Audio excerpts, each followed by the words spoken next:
하나님 말씀은 레위기 23장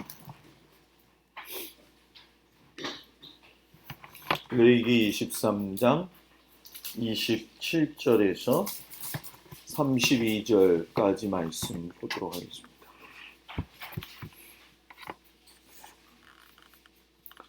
레위기 23장 27절에서 32절까지 말씀을 교독하겠습니다.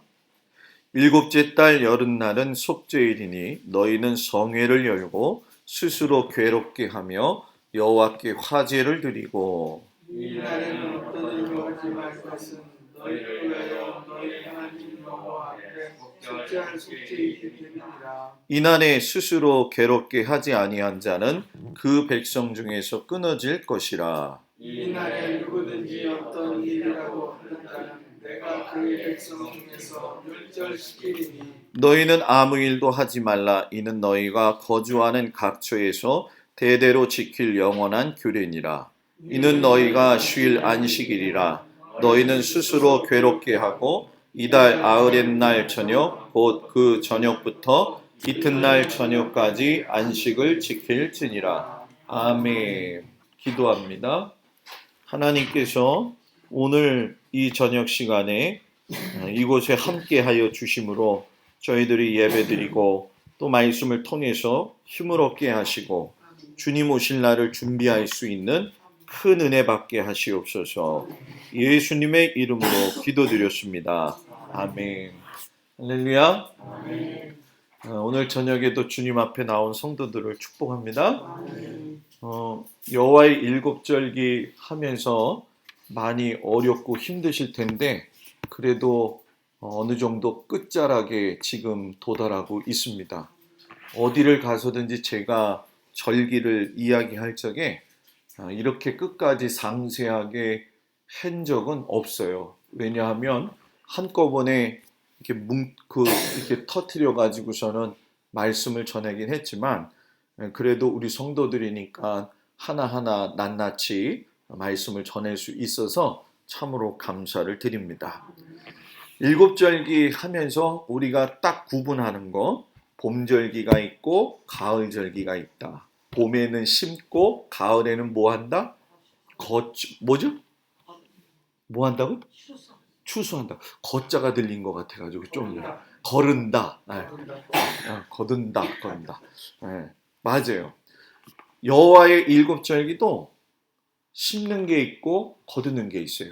그래서 지난주에 시작되어진 나팔절부터는 거두게 되어지는데 오늘 말씀에 보게 되면 일곱째 달 여름날, 지난주에 말씀 배웠을 때 일곱째 달 첫날, 쉽게 설명하면 7월 1일이 나팔절이고 7월 10일이 대속죄일 되어진다라고 이야기를 할 수가 있어요. 근데 이 속죄일을 이야기할 때에 모세가 강조하는 게 있어요. 그게 뭐냐면 스스로 괴롭게 아니하는 자는 그 백성 중에서 끊어질 것이다. 왜 스스로 괴롭게 하지 아니하느냐? 이건 쉽게 얘기하면 회개하는 일에 애쓰고 수고하라 이런 이야기가 돼요. 자, 나팔절이 시작이 되어가지고 열흘째 되는 날에 요 대속죄일을 갖다가 히브리어로 이야기할 적에 뭐라고 그러냐면 욤 하키프림 또는 요 키프림 이렇게 이야기해요. 좀 어렵죠? 아마 집에 가서도 생각은 안 날 거예요. 그런데 중요한 건 뭐냐면 우리나라 말로 바꾸게 되면 아주 깊은 뜻이 있어요. 뭐라고 하냐면 속량의 날, 구속의 날, 속죄의 날이다. 여기서 아까 욤 키프림이라고 했는데 키프림이라는 게 뭐냐면 덮어서 가리워준다. 그리고 화해하고 평화를 이룬다. 또 죄값을 치러 속죄했다. 그래서 나팔절에 주님께서 오신다고 했잖아요. 그러면 그 나팔절 지나서 대속죄일 10일 동안의 기간은 하나님 앞에서 자신의 죄를 회개하면서 주님 앞에 들림받기 위해 회개하는 날.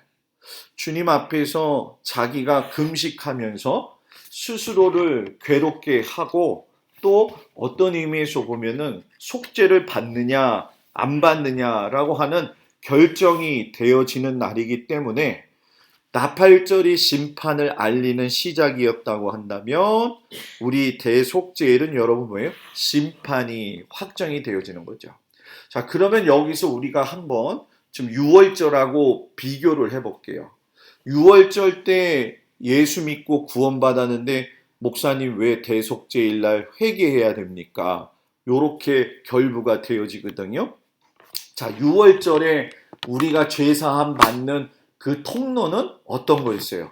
어린 양 대신 예수님이 피 흘리심으로 말미암아 그 피 흘리심을 믿을 때 우리가 구원을 받았잖아요.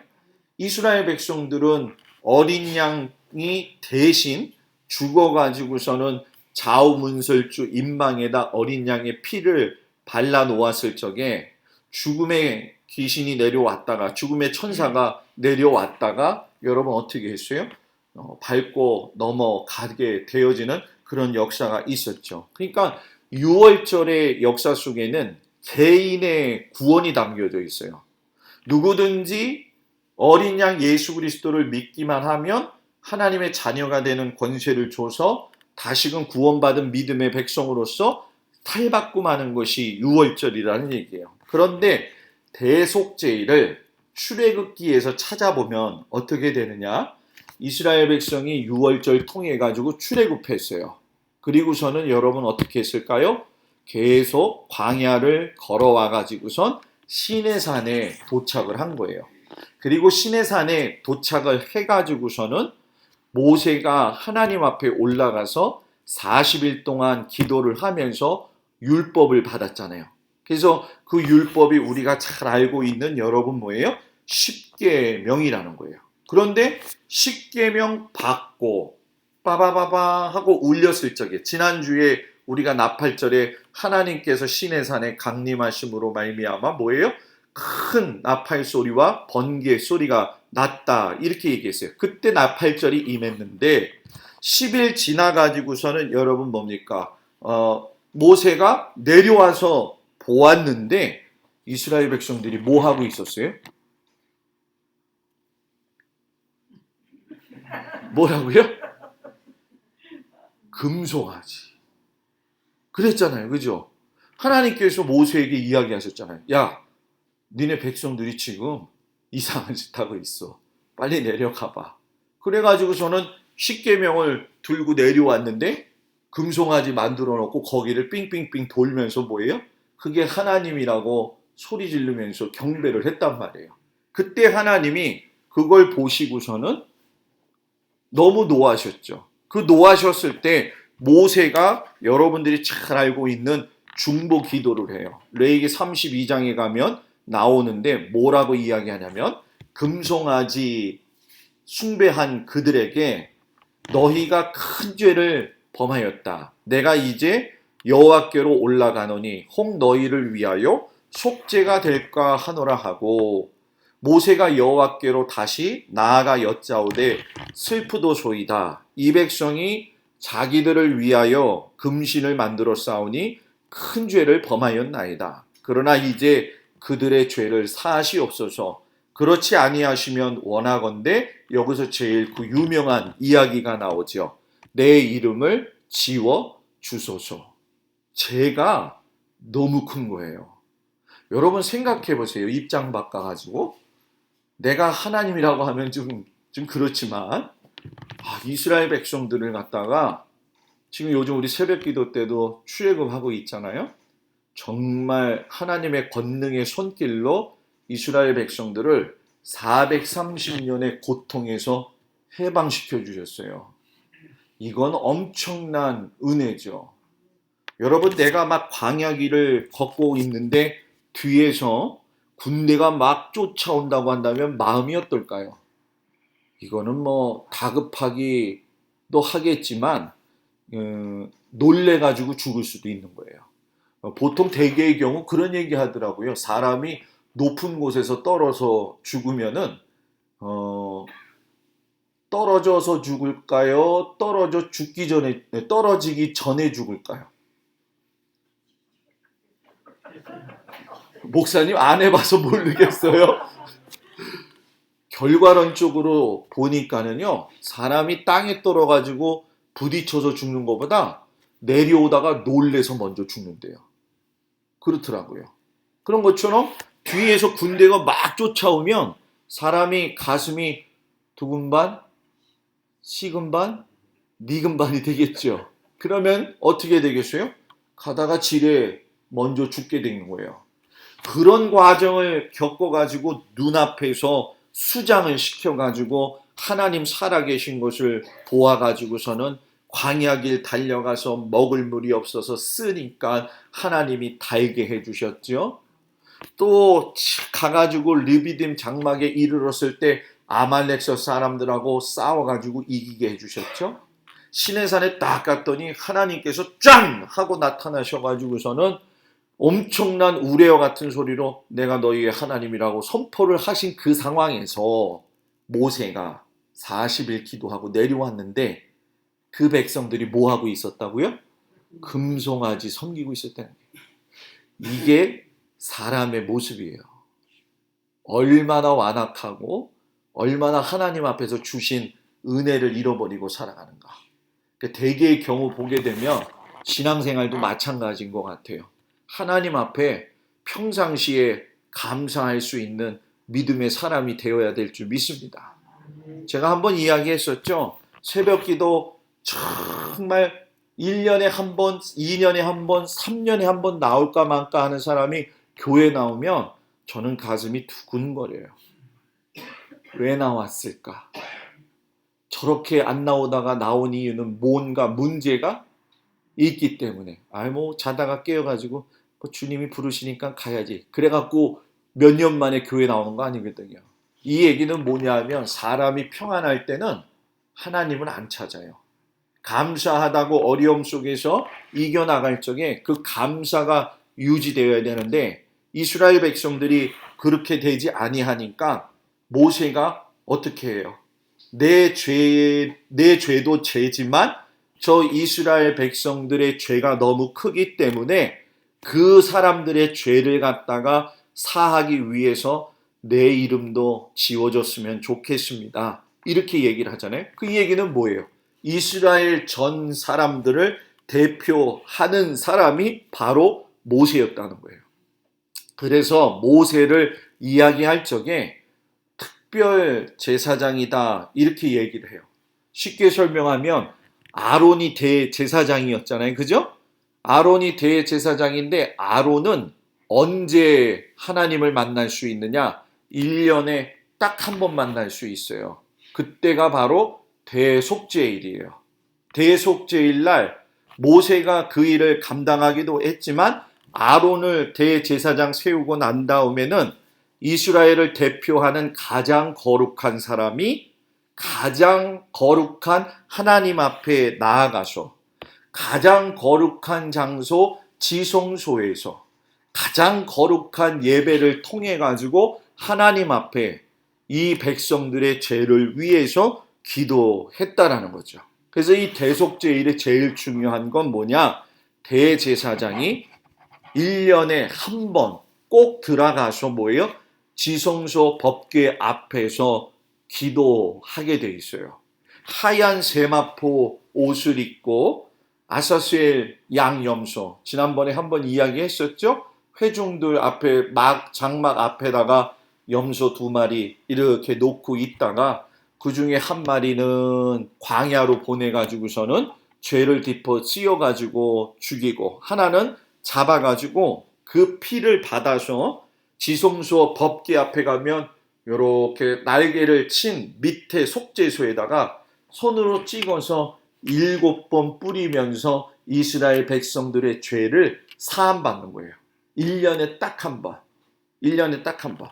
그러면 1년에 딱 한 번 죄 사함 받았으면 그 다음 해에는 예배 드릴까요? 안 드릴까요? 대속죄일날. 드리죠. 그러니까 이 대속죄일의 재미난 점은 뭐냐면 짐승 피로는 1년밖에 유효기간이 없다. 그러나 우리는 예수 그리스도를 믿음으로 말미암아 예수 그리스도의 피가 우리를 완전케 하심으로 1년에 한 번씩 매일 예수님을 영접하는 게 아니라 쭉 한 번 믿으면 끝까지 뭐예요? 간다라는 얘기예요. 그러니까 우리는 여러분 대단한 은혜의 믿음을 소유하고 있는 사실이죠. 그래서 많은 이스라엘 백성들이 하나님 앞에서 이때는 예배를 드리고 회개했어요. 그런데 이제 문제가 있어요. 현대가 됐잖아요. 현대. 지금 이스라엘 백성들이 대속죄를 지키고 있지요. 지키고 있는데 문제는 진심 어린 회개가 없다라는 거예요. 이스라엘 백성들의 제일 큰 죄가 뭘 것 같아요, 여러분들은? 이스라엘 백성들의 큰 죄. 하나님이 보내신 메시아 되신 예수님을 구주로 인정하지 않는다는 거예요. 흔히 어떤 사람은 그래요. 유대인들이 예수 안 믿어요, 목사님? 안 믿어요. 예수는 그저 목수의 아들일 뿐이다 생각을 하지 메시아가 또 올 것이다 라고 생각을 해요. 그러니까 하나님이 보실 때에는 자기 아들을 죽인 이스라엘 백성들이 대속죄의 기간을 통해 가지고 하나님 앞에 완전히 회개하는 역사가 이루어져야 된다는 거예요. 그래서 우리가 이 시대를 살면서 눈여겨보아야 될 게 뭐냐? 이스라엘 봐야 돼요. 이스라엘에서 어떤 일이 일어나고 있는지. 목사님, 굳이 우리가 이스라엘 사람들까지 살펴볼 필요가 있나요? 봐야죠. 왜? 우리의 신앙이 어디서부터 왔기 때문에? 이스라엘에서부터 왔기 때문에. 그래서 이스라엘이 하나님 앞에 돌아서고 예수님을 구주로 인정하기 시작을 하면 무슨 때가 된 거예요? 예수님 오실 때가 된 거예요. 근데 심각하게 놀라운 사실이 있어요. 우리나라에 보게 되면 브래드 필름이라고 해가지고선 김종철 그 대표가 있습니다. 저도 그 브래드 필름에 가가지고서는 예전에는 일산에서 있었어요. 스튜디오가. 지금은 파주 외곽 쪽으로 나갔는데 거기는 이스라엘의 전문적인 것만 방송을 해요. 거기에 저도 초청을 받아가지고 가서 한번 예배를 같이 드리고 온 적이 있거든요. 그곳에서 보게 되면 브래드 필름 아마 여러분들이 유튜브에서 찾아도 금방 찾을 수 있어요. 거기에서 보면 유대인들의 이야기가 나와요. 쉽게 설명하면 예수 믿는 유대인들이 많아지고 있다는 거예요. 어떤 경우에는 제사를 드리거나 평상시 생활 속에서나 예수님께서 조금 우리하고는 다르게 이스라엘 사람들한테 나타나시는 것을 증거하고 있는데 우리한테는 여러분 예수님의 모습이 안 보여지잖아요. 그죠?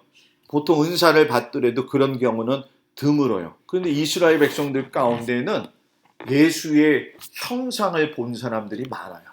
그래가지고 예수님의 형상을 통해서 직접 예수님이 자기 자신을 나타내 보이셔가지고선 사람들로 하여금 회개하고 돌아오게 한다는 거죠. 그래서 그런 사람들을 우리가 누구라고 이야기하냐면 메시아닉 유대인이다 이렇게 얘기를 해요. 그래서 저도 그런 쪽에 굉장히 관심이 많아요. 그래서 그런 것에 공부도 하고 지금까지 그렇게 왔어요. 그러면서 여러분들한테 제가 가지고 있는 거를 이렇게 같이 나누고 있는 거죠. 여러분, 우리가 이 나팔절하고 한번 생각을 해봐요. 나팔절 빠바바바밤 부르면은 누가 오신다고요? 예수님 오신다고요. 그러면 예수님이 오셨을 때에 아직 믿지 않은 이스라엘 백성들이 구원받기 위해서 하나님은 제일 그 일을 먼저 하셔요. 왜?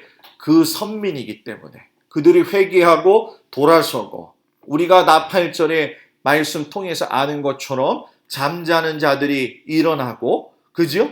죽은 자 가운데서 무덤이 열리면서 하나님 앞에서 주님 앞에서 공중에서 주의 얼굴을 뵙게 되잖아요. 그때에 그걸 보면서 많은 유대인들이 주님 앞으로 돌아온다는 거예요. 그래서 여기서 정말 복잡한 게 무엇이냐면 예수님이 오시기 전에 3년 반이 평안의 기간이고 예수님 가시고 나서 3년 반의 환란이 있느냐. 이게 그래가지고서는 여러 가지 이야기들이 많아요. 그런데 그건 중요하지 않아요. 정말 중요한 건 예수님이 오신다는 것이고 우리가 회개할 수 있을 때에 회개할 수 있는 사람들이 되어야 될 줄 믿습니다. 그래서 저는 우리 권사님들, 우리 장로님들, 우리 성도들 보면서 꼭 부탁하고 싶은 게 있어요. 그게 뭐냐 하면 자녀들을 위해서 울어야 돼요. 여러분들은 믿음이 있어서 믿음의 길을 걸어가고 있잖아요. 근데 요즘 우리 세대가 자녀들에게 믿음의 계보가 흘러내려가지 않고 있다는 거예요. 정말로 심각한 상황 속에서 주님 오실 날은 얼마 남지 않았는데 그 자녀들이 주님의 나라에 같이 가기를 원하세요? 원하세요? 그러면 자녀들을 위해서 울어야 돼요.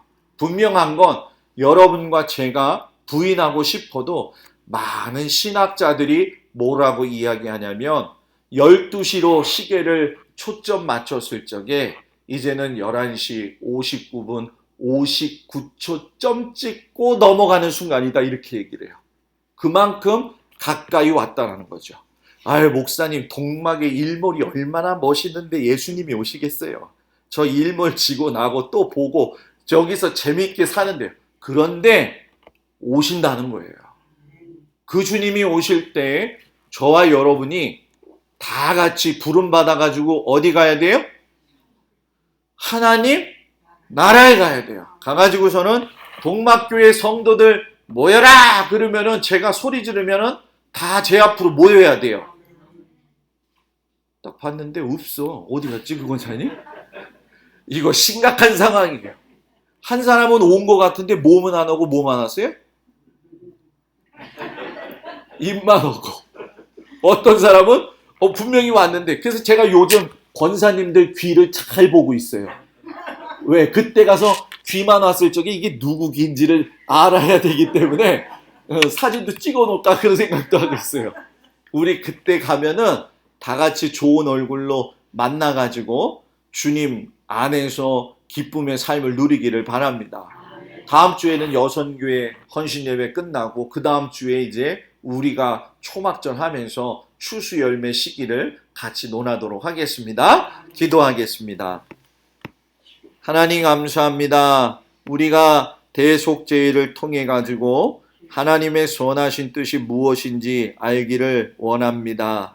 주님 나팔 부실 때에 이 땅에 오신다 하셨고 또한 아버지 하나님께서 아버지 많은 사람들로 하여금 대속죄할 수 있는 시간을 주신다 하셨사오니 저희들이 깨어 기도하며 하나님의 말씀 안에 거함으로 주님의 나라의 기쁨으로 입성할 수 있도록 함께하여 주옵소서. 예수님의 이름으로 기도드렸습니다. 아멘.